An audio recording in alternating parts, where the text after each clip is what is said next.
Kapolres Sukabumi AKBP Dedi Darmawansyah melalui Kapolsek Simpenan memberikan ucapan bela sungkawa kepada keluarga almarhum Salman dengan memberikan karangan bunga bela sungkawa kepada keluarga almarhum Salman yang bertempat di Desa Cibuntu, Kecamatan Simpenan, Kabupaten Sukabumi pada hari Kamis 4 Agustus 2022. Tidak hanya karangan bunga saja, Kapolres Sukabumi juga memberikan santunan kepada almarhum Salman yang diterima langsung oleh pihak keluarga. Menyampaikan hal tersebut, Leo Wardo, adik almarhum Salman, mengatakan dirinya mewakili keluarga almarhum Salman mengucapkan banyak terima kasih yang sebesar-besarnya kepada Kapolres Sukabumi yang telah berkenan datang untuk memberikan santunan dan karangan bunga kepada keluarga.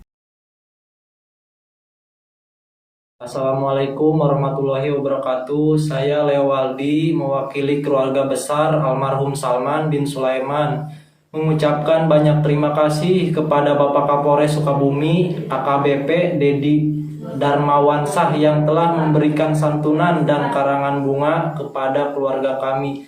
Semoga Bapak Kapolres Sukabumi diberikan kesehatan dan umur panjang serta dimudahkan dalam menjalankan tugasnya. Saya mewakili keluarga memohon dengan sangat kepada Bapak Kapolres Sukabumi untuk bisa secepatnya mengungkap motif dan kasus meninggalnya kakak saya Salman bin Sulaiman. Terima kasih. Wassalamualaikum warahmatullahi wabarakatuh. Dirinya bersama keluarga mendoakan semoga Kapolres Sukabumi diberikan kesehatan dan kelancaran selama bertugas. Dari Kecamatan Simpenan, Kabupaten Sukabumi, Indra Sopian melaporkan untuk Dinamika.